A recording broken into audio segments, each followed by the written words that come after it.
सभी को प्यार भरा राधे राधे। आज बाल विकास से संबंधित कुछ महत्वपूर्ण प्रश्नों को देखते हैं। यह प्रैक्टिस सेट नंबर 5 होगा। आज आपको बहुत ही अच्छे अच्छे क्वेश्चन भी देखने को मिलेंगे। अब हम एक एक क्वेश्चन को हल करते हैं और सटीक उत्तर पर चलते हैं। तो क्वेश्चन कहता है, राजेश अति लोलुप पाठक है। वह अपने कोर्स की पुस्तकें पढ़ने के अतिरिक्त प्रायः पुस्तकालय जाता है और भिन्न प्रकरणों पर पुस्तकें पढ़ता है। इतना ही नहीं, राजेश भोजन अवकाश में अपने परियोजना कार्य करता है। उसे परीक्षाओं के लिए पढ़ने के लिए अपने शिक्षकों अथवा अभिभावकों द्वारा कभी भी कहने की ज़रूरत नहीं है और वह वास्तव में सीखने का आनंद लेता नजर आता है। उसे हम किसके रूप में सर्वाधिक बेहतर रूप से वर्णित किया जा सकता है? तो हमने कुछ ही दिन पहले हम आपको बताए थे आंतरिक रूप से अप्रेरित छात्र कैसे होते हैं, बाह्य अप्रेरित द्वारा छात्र कैसे होते हैं। देखिए, आंतरिक रूप से अप्रेरित छात्र वो होते हैं जैसे एक स्कूल है, वहाँ पर प्रवेश पाने के लिए एक परीक्षा का आयोजन होता है। अगर छात्र उस परीक्षा में पास होने के लिए खुद से पढ़ाई करते हैं, खुद चाहते कि हम इतना नंबर लाएं कि उस विद्यालय में जो प्रवेश परीक्षा होती है उसको हम पास कर सकें। अगर माता पिता शिक्षक उसको नहीं टोकते हैं, खुद से वह पढ़ाई करने के लिए अप्रेरित है, उसको हम कहेंगे आंतरिक रूप से अप्रेरित। बाह्य प्रेरित छात्र कैसे होते हैं? वो खुद से नहीं पढ़ना चाहते हैं, जैसे उनको अभिभावक द्वारा टोकना पड़ता है कि नहीं नहीं, सुबह जल्दी उठकर पढ़ा करो, दोपहर में पढ़ा करो, शाम को पढ़ा करो, मतलब एक टोकने की आदत पड़ जाती है, तब वो अप्रेरित होते हैं, यानी बाह्य द्वारा अप्रेरित छात्र होते हैं। जैसे शिक्षक भी कहे कि आप क्यों नहीं पढ़ते हैं, आप पढ़ा करिए, उनको मोटिवेट करते हैं, अभिभावक भी मोटिवेट करते हैं, तो वो बाह्य प्रेरित द्वारा छात्र हैं, यानी बाह्य द्वारा अप्रेरित छात्र हैं। और आंतरिक रूप से कौन होते हैं? वो खुद से पढ़ना चाहते हैं, खुद चाहते हैं कि हम इतना नंबर लाएं कि उस विद्यालय में पास कर सकें, उस प्रवेश परीक्षा को पास कर सकें। ये होते हैं आंतरिक रूप से अप्रेरित शिक्षार्थी। तो कुछ अब हम ऑप्शन को एक एक पढ़ते हैं। ऑप्शन ए कहता है आंतरिक रूप से अप्रेरित शिक्षार्थी, बी है तथ्य आधारित शिक्षार्थी, सी है शिक्षक अप्रेरित शिक्षार्थी, डी है आकलन आधारित शिक्षार्थी। अब हम एक एक ऑप्शन को हम काट कर चलते हैं।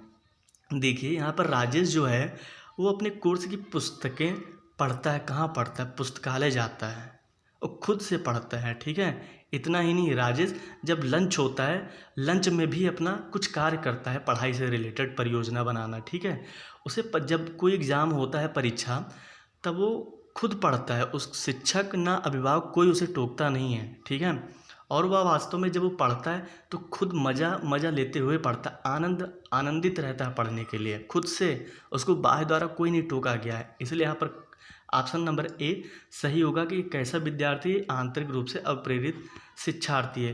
यहाँ पर आकलन नहीं हो रहा है। ठीक है, यहाँ पर शिक्षक द्वारा अप्रेरित शिक्षार्थी नहीं है, उसको हम बोलेंगे बाह्य अप्रेरित शिक्षार्थी, जो बाहरी द्वारा अप्रेरित हो, जैसे अभिभावक उसको मोटिवेट करे, शिक्षक मोटिवेट करे। लेकिन यहाँ पर क्वेश्चन क्या है? राजेश खुद ही अंदर से चाहता है कि हम खुद पढ़ें, उसको पढ़ना अच्छा लगता है। जब लंच होता है तो उसमें भी कुछ ना कुछ पढ़ाई से रिलेटेड कुछ कार्य करता रहता है। जब वो पढ़ता है तो आनंदित होकर पढ़ता है, गुस्सा के नहीं, रो कर नहीं। ठीक है, तो यहाँ पर शिक्षक और प्रेरित शिक्षार्थी भी नहीं, तथ्य आधारित शिक्षार्थी का जैसे कुछ यहाँ पर क्वेश्चन से कोई रिलेटेड नहीं, इसलिए ऑप्शन नंबर बी भी गलत हो जाएगा। ऑप्शन नंबर ए सही हो जाएगा। यहाँ पर आंतरिक रूप से अप्रेरित शिक्षार्थी हैं, मतलब खुद से पढ़ना चाहता है, खुद वो मोटिवेट है, जब वो पढ़ता है तो आनंदित होकर पढ़ता है। ठीक है, तो इसको हम कहेंगे आंतरिक। बाह्य किसको कहते हैं? जब कोई टोके, चाहे मम्मी पापा टोके, चाहे उसके शिक्षक टोके, और उसको मोटिवेट करके, तब वो बाह्य द्वारा प्रेरित शिक्षार्थी होते हैं। लेकिन यहाँ पर क्या है? राजेश खुद ही पढ़ता है, खुद ही चाहता है, खुद ही मजा करता है, यानी यहाँ पर आंतरिक रूप से अप्रेरित है वो शिक्षार्थी। ठीक है, ऑप्शन नंबर ए सही हो जाएगा। नेक्स्ट क्वेश्चन पे चलते हैं। नेक्स्ट क्वेश्चन है कि एक समान जुड़वा भाइयों में से एक को सामाजिक आर्थिक रूप से धनाढ्य परिवार द्वारा गोद लिया जाता है और दूसरे को एक निर्धन परिवार द्वारा। अब हम 1 वर्ष के बाद उनके बुद्धि लब्धांक के बारे में निम्नलिखित में से क्या अवलोकित होने की सर्वाधिक संभावना है? एक जुड़वा भाई हैं तो एक कोई धनाढ्य परिवार का आता है और उसको गोद ले लेता है। ठीक है, एक बच्चे को, और फिर कुछ दिन बाद एक गरीब इंसान आता है, उस बच्चे को गोद ले लेता है, ठीक है। तो फिर जब 1 वर्ष के बाद उस बुद्धि 1 वर्ष बाद उन दोनों बालों को साथ में बैठाला जाता है, फिर उनकी बुद्धि लब्धांक के बारे में सर्वाधिक संभावना क्या हो सकता है, क्वेश्चन ये कह रहा है, ठीक है। वो ऑप्शन नंबर ए, दोनों समान रूप से अंक प्राप्त करेंगे। बी, धनी सामाजिक आर्थिक परिवार वाले लड़के की अपेक्षा निर्धन परिवार वाला लड़का अधिक अंक प्राप्त करेगा। ऑप्शन नंबर सी, सामाजिक आर्थिक स्तर बुद्धि लब्धांक को प्रभावित नहीं करता। ऑप्शन नंबर डी, निर्धन परिवार वाले लड़के की अपेक्षा धनी सामाजिक आर्थिक रूप वाला लड़का अधिक अंक प्राप्त करेगा। अब सुन लीजिए, वैयक्तिक विभिन्नता क्या कहता है। वैयक्तिक विभिन्नता का मतलब ये होता है कि कोई छात्र एक जैसे नहीं होते हैं, कोई छात्र एक जैसे नहीं होंगे। व्यक्तिगत विभिन्नता का मतलब ये है कि कुछ छात्र जैसे कुछ मंदबुद्धि भी होंगे, कुछ प्रतिभाशाली होंगे, कुछ सामान्य होंगे, लेकिन एक छात्र एक ही जैसे बुद्धि लब्धि नहीं होगा, मतलब समान नहीं हो सकता, ठीक है। ये हो गया व्यक्तिगत विभिन्नता। अब हम बात करते हैं ऑप्शन की। तो देखो, दोनों समान रूप से अंक प्राप्त नहीं करेंगे, मतलब दोनों समान व्यवहार नहीं कर सकते हैं, चाहे वो धनाढ्य हो चाहे गरीब हो, इससे कोई मतलब नहीं है, ठीक है। ऑप्शन नंबर ए कट जाएगा। धनी सामाजिक आर्थिक परिवार वाले लड़के की अपेक्षा निर्धन नहीं है। व्यक्ति विभिन्नता का मतलब ये थोड़ी ना भाई कि कोई धनी परिवार का लड़का बहुत अच्छा करेगा, गरीब परिवार का लड़का बहुत अच्छा नहीं करेगा। आप देखे होंगे किसी रिक्शा चालक का लड़का आईएएस बनता है, वहीं अमीर परिवार का कुछ भी नहीं बनता है, शराबी हो जाता है या कुछ ऐसे क्रियाएं करते हैं जो समाज में औचित्य नहीं है। तो इससे कोई मतलब नहीं है ना। समाज चाहे वो धनी हो चाहे गरीब हो, इससे कोई रिलेटेड नहीं है बुद्धि लब्धि से। तो ऑप्शन नंबर बी भी गलत हो जाएगा। ऑप्शन नंबर डी कह रहा है, वही चीज़ कह रहा है यहाँ पे, निर्धन परिवार वाले नहीं। चाहे धनी हो चाहे गरीब हो, बुद्धि लब्धि से कोई बात नहीं होती है। बुद्धि लब्धि का मतलब होता है कि सबका एक जैसे नहीं हो सकता है, चाहे वो गरीब हो तो उसका अच्छा भी हो सकता है, वहीं धनी परिवार को तो उसका ख़राब भी हो सकता है।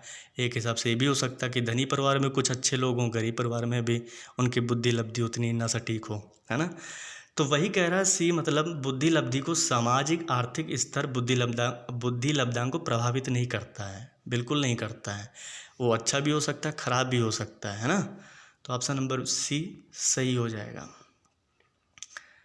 कि सामाजिक आर्थिक स्तर बुद्धि लब्धांक को प्रभावित नहीं करता। ऑप्शन नंबर सी सही हो जाएगा।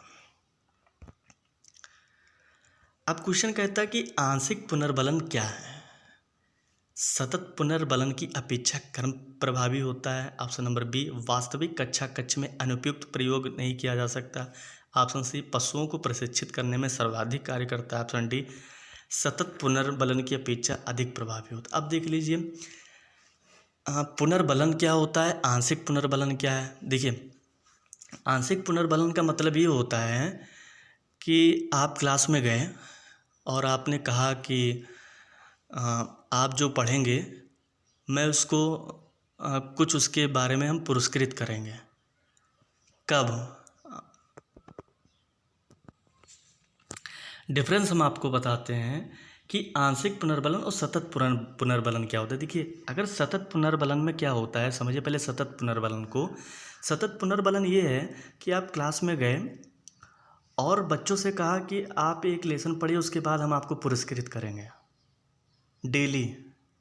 तो क्या होगा, कुछ दिन तक तो बच्चे मोटिवेट होंगे कि हाँ चलो ठीक है, पढ़ रहे हैं, चलो अभी पुरस्कृत होंगे। लेकिन आप अगर ये सोचिए कि 1 महीना 2 महीना साल भर ऐसे हम करते रहें, कोई टॉपिक पढ़ें उसके बाद पुरस्कृत करेंगे, क्या वो फिर क्वेश्चन के लिए उतना मायने रखेगा? वो कहेगा बे यार, क्या रोज़ ही तो पुरस्कृत, मतलब रोज़ ही तो पुरस्कार मिलता है। तो थोड़ा सा डिमोटिवेट हो जाएगा, मतलब कि उतना रुचि नहीं लेगा। लेकिन सोचिए, आंशिक पुनर्बलन क्या होता है कि आप महीने महीने में आप रखें कि हाँ आज एक प्रतियोगिता होगी, जो बच्चे पास होंगे उनको हम पुरस्कृत करेंगे। तो ये ज़्यादा मायने रखते, लोग उससे ज़्यादा फिर पढ़ेंगे, हाँ मोटिवेट होंगे कि हमें पुरस्कार मिलेगा, उसकी इज्जत ज़्यादा होगी। वो कहते हैं ना कि जब ज़्यादा इज्जत मिलने लगती है तो लोग उसका भाव नहीं करते हैं, भाव नहीं देते हैं।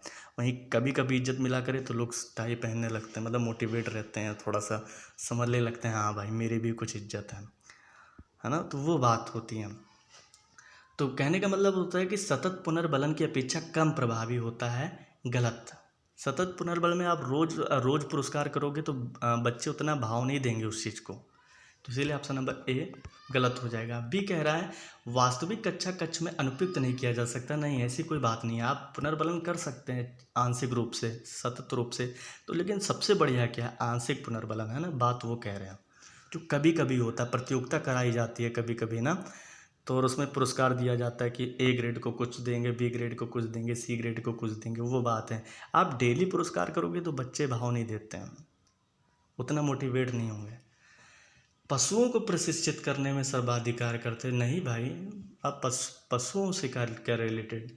डी कह रहा है सतत पुनर्बलन की अपेक्षा अधिक प्रभावी होता है, इसीलिए ऑप्शन नंबर डी सही हो जाएगा इसका। आंशिक पुनर्बलन जो होता है वो सतत पुनर्बलन की अपेक्षा अधिक प्रभावी होता है। जी, आप आप महीने महीने में पुरस्कार दिया करिए तो बच्चे ज़्यादा खींचते हैं, ठीक है, इसलिए ऑप्शन नंबर डी सही हो जाएगा। अब अगला क्वेश्चन है कि मोनिका जो गणित की शिक्षिका हैं, राधिका से एक प्रश्न पूछती है। मोनिका जो गणित की एक शिक्षिका हैं वो राधिका से एक प्रश्न पूछती है। राधिका से कोई उत्तर ना मिलने पर एक प्रश्न पूछती है मोनिका क्लास में बच्चों को, और राधिका उसका कोई उत्तर नहीं दे पाती है, तो फिर वो तुरंत मोहन से दूसरा प्रश्न पूछती है। फिर वो मोहन से प्रश्न पूछने लगती है। जब उसे महसूस होता है कि मोहन भी उत्तर बताने में संघर्ष कर रहा है तो अपने प्रश्न के शब्दों को ही बदल लेती है। मोनिका की यह प्रवृत्ति प्रदर्शित करती है कि वह कैसी है। ऑप्शन नंबर ए इस तथ्य से पूर्णतः परिचित है कि राधिका सवालों के जवाब देने के योग्य नहीं है।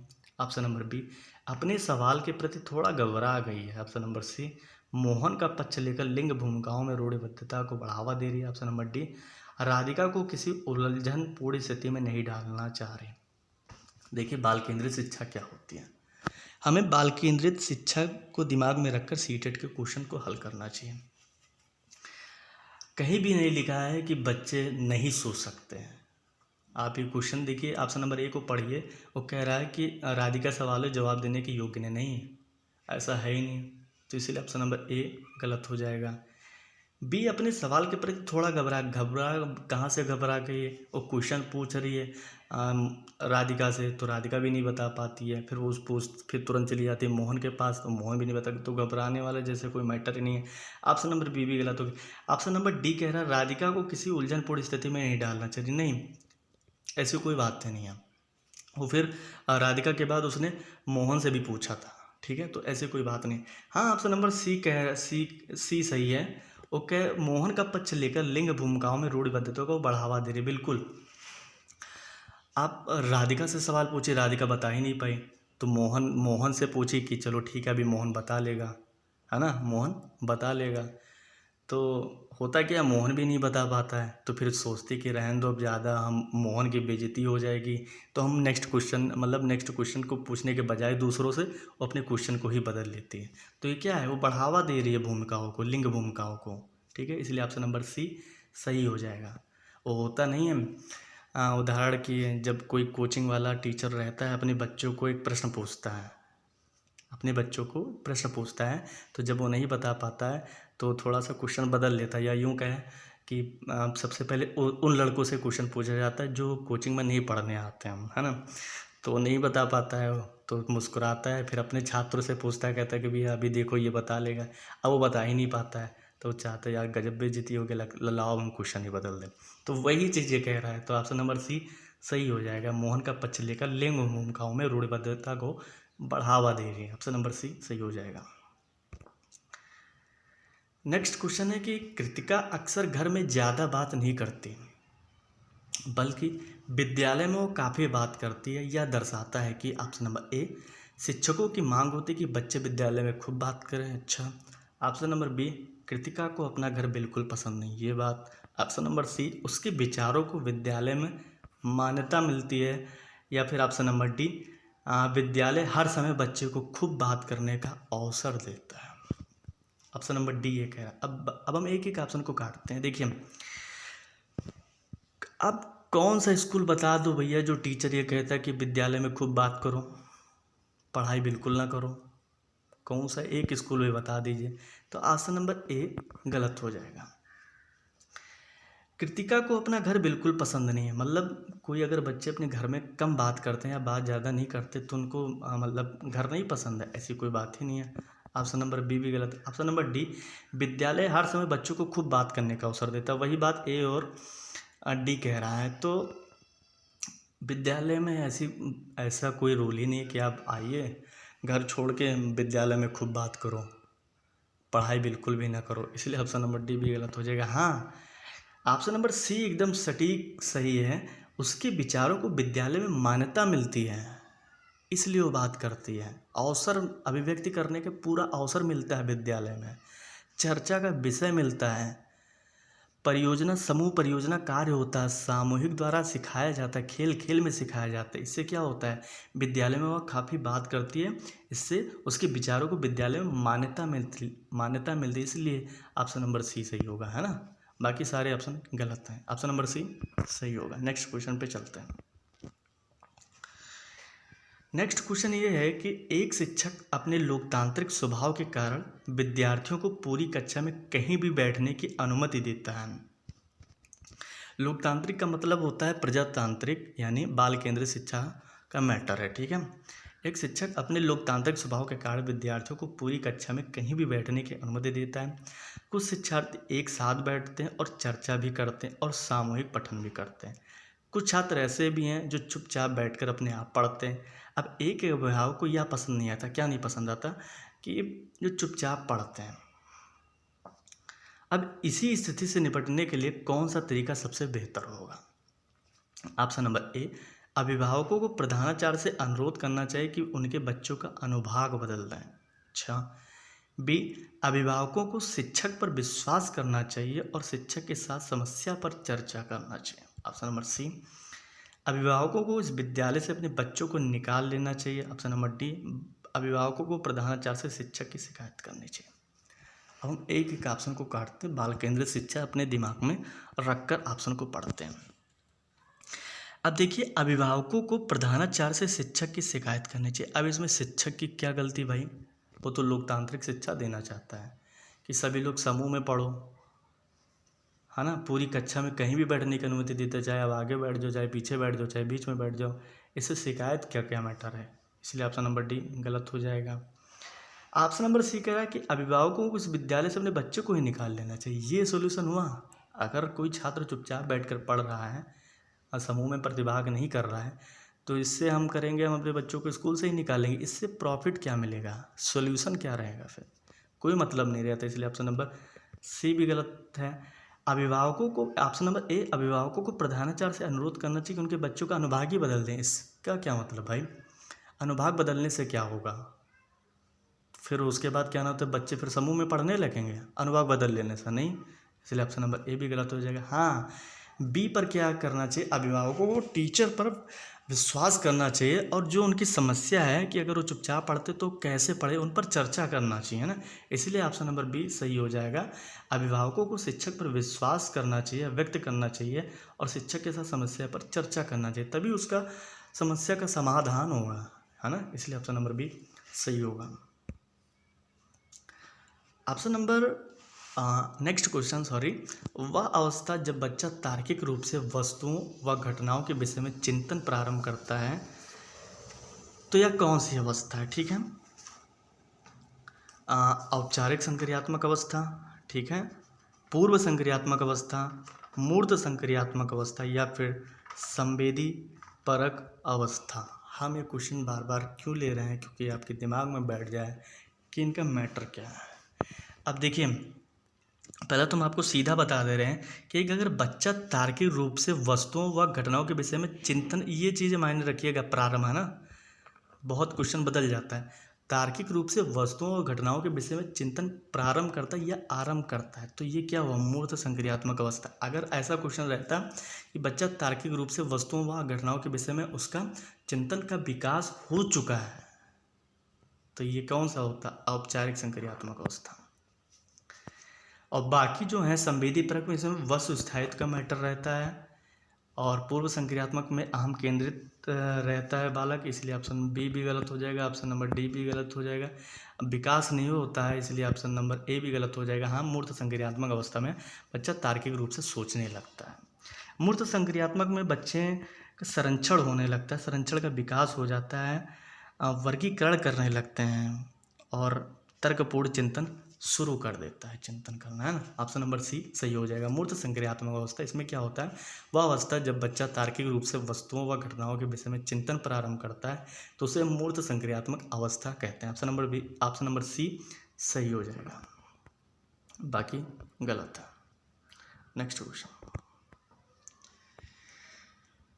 प्राथमिक स्तर पर एक शिक्षक में निम्न में से किसे सबसे महत्वपूर्ण विशेषता मानना चाहिए? धैर्य और दृढ़ता का। ऑप्शन बी शिक्षण पद्धतियों और विषयों के ज्ञान में दक्षता। ऑप्शन सी अतिमानक भाषा पढ़ाने में दक्षता या फिर पढ़ाने की उत्सुकता। अब एक एक ऑप्शन को काटते हैं, ठीक है। देखिए, प्राथमिक स्तर पर बालक कैसे होते हैं, वो अपने परिवार से निकलकर फिर प्राथमिक स्तर पर आते हैं, यानी परिवार में वो कैसे रहते हैं, अनुशासन, मतलब अनुशासन में नहीं रहते हैं, उनका अपना अलग ही स्वैग रहता है, अपनी मस्ती में रहते हैं। तो वो चीज़ें हैं, तो उन चीज़ों को दिमाग में रखकर टीचर कैसा होना चाहिए। देखिए, बी कहता है कि शिक्षण पद्धतियों और विषयों के ज्ञान में दक्षता। आप महान हो, पढ़ाने में एकदम गणित के लेक्चरर हो, बच्चा पढ़ना ही नहीं चाहता, शोर कर रहा है, आप जाके 1 घंटा आप जड़ दिए, आप में वो क्षमता ही नहीं है धैर्य रखने की, वो अपने मस्ती, वो नहीं पढ़ना चाह रहा, उसको ज़बरदस्ती तो आप पढ़ा नहीं सकते हो ना, जाके आप 1 घंटा आप रख दिए, तो इसका कोई तो सोल्यूशन हुआ नहीं, इसलिए ऑप्शन नंबर बी भी गलत हो जाएगा। अब अतिमानक भाषा में पढ़ाने में दक्षता लाख हो आप में, अतिमानक क्या होता है भाई, है ना। हमें शिक्षण पद्धति और भाषा पढ़ाने में दक्षता का कोई मैटर नहीं है, आपके अंदर सहनशीलता कितनी है। बालक का को बनाने में महीने महीने गुजार देते, आप 2 ही दिन में सिखाने में बैठे हो, हम 2 ही दिन में सिखा के तभी मानेंगे, तो वो चीज़ें गलत हैं। आप खुद 1-2 साल में, एक साल में कई महीने लगा दिए का बनाने में, है ना। बच्चों को चाहते हो आप 1 ही महीने में का बनाने लगे। तो मैटर क्या करता है कि प्राथमिक स्तर पे शिक्षक को धैर्य, सहनशीलता, दृढ़ता रहनी चाहिए। ऑप्शन नंबर ए सही होगा इसका। बाकी पढ़ाने की उत्सुकता का पढ़ाने की उत्सुकता है, आप माँ सोचे कि 1 ही दिन में हम का बनवा देंगे, नहीं बनाया, आप जाके 1 घंटा जड़ दिए, बच्चा रोने लगा, क्या मतलब है। ऑप्शन नंबर डी भी गलत हो गया, सी भी गलत हो गया, बी भी गलत हो गया। ऑप्शन नंबर ए सही हो जाएगा। प्राथमिक स्तर पर एक शिक्षक को धैर्य, सहनशीलता, दृढ़ता अनिवार्य रूप से रहना चाहिए, है ना। ऑप्शन नंबर ए सही है। नेक्स्ट क्वेश्चन पे चलते हैं। सतत और व्यापक मूल्यांकन किस पर बल देता है? देखिए, इससे भी पहले हम प्रैक्टिस पे आपको इसके बारे में चर्चा कर चुके हैं, ठीक है। सतत और व्यापक मूल्यांकन किस पर बल देता है? ऑप्शन नंबर ए बोर्ड परीक्षाओं की अनावश्यकता पर। अच्छा, बी सीखने को सुनिश्चित करने के लिए व्यापक स्केल पर निरंतर परीक्षण करो। ऑप्शन नंबर सी सीखने को किस प्रकार अवलोकित रिकॉर्ड और सुधारा जाए, इस पर। ऑप्शन नंबर डी शिक्षण के साथ परीक्षाओं का सामंजस्य। देखिए, सतत और व्यापक मूल्यांकन का मतलब होता है ये है कि बच्चों का जो भय होता है परीक्षाओं के प्रति, वो भय को दूर किया जा सके, है ना। शिक्षण के साथ परीक्षाओं का सामंजस्य नहीं है। आप परीक्षा का लेने का मतलब वो चीज़ नहीं कि आप दिन भर परीक्षा लो, नहीं, आप कुछ पाठ को पढ़ाइए। सतत मतलब जानते हो क्या होता है? कुछ महीनों के अंतराल में बच्चों की परीक्षा ली जाए। कुछ महीनों के अंतराल का मतलब समझ रहे हो आप? कुछ पाठ को पढ़ा दीजिए, उन्हीं पाठ को पढ़ाने के बाद उनकी परीक्षा ले लीजिए। सतत परीक्षा होती रहे, और बाद में जब वार्षिक परीक्षा हो, सतत परीक्षा इतनी आप करवा दो कि जब लास्ट में वार्षिक परीक्षा हो तो बच्चे का भय एकदम से दूर हो जाए। जो वार्षिक में अगर बच्चा का पढ़ा हुआ क्वेश्चन लगेगा, वो पहले से इतनी परीक्षाएँ दे चुके होंगे कि उनको अब अनुभव मिल चुका होगा। तो वो चीज़ें होती हैं सतत और व्यापक मूल्यांकन। एक कह रहा बोर्ड परीक्षाओं की अनावश्यकता पर नहीं, परीक्षा कोई अनावश्यक चीज़ है, आप बताओ। तो ये गलत है। सीखने को सुनिश्चित करने व्यापक स्केल पर निरंतर परीक्षण नहीं, व्यापक स्केल पर आप बहुत परीक्षा करा होगा, नहीं। सतत और व्यापक मूल्यांकन का मतलब होता है कि आप सतत मूल्यांकन, आपने परीक्षा करवाई बच्चे में, जैसे आपने कुछ टॉपिक पढ़ाया, आप बाद में उसका मूल्यांकन किया, सतत मूल्यांकन, तो बच्चे ने कहाँ कमियाँ की अब उसको हम अगले जब परीक्षा करवाएंगे तो उसको किस प्रकार सुधारा जाए ताकि नेक्स्ट जब पेपर हो तो बच्चा अच्छा कर सके। ये होता है सतत और व्यापक मूल्यांकन का उद्देश्य। तो वही बात सी कह रहा है, सी सही हो जाएगा कि सीखने को किस प्रकार अवलोकित, रिकॉर्ड और सुधारा जाए, इस पर बात करता है सतत और व्यापक मूल्यांकन। नेक्स्ट क्वेश्चन पे चलते हैं। थ फ च ध्वनियाँ क्या हैं? ये क्वेश्चन आपको लग रहा होगा हिंदी का नहीं, ये क्वेश्चन सीटेट का है, जूनियर स्तर पर ये क्वेश्चन आया था। तो थ फ च ध्वनियाँ हैं स्वनिम। ऑप्शन नंबर ए सही हो जाएगा, बाकी न रूपे में, न शब्द में, न लेखे में। ठीक है, और आपको बहुत बहुत बहुत धन्यवाद, और आपको प्यार मेरा राधे राधे भी। अगर आपको अच्छा लग जाए तो सब्सक्राइब बढ़वा दो भाई, और लाइक शेयर तो ज़रूर करना। ठीक है, धन्यवाद सभी को, राधे राधे।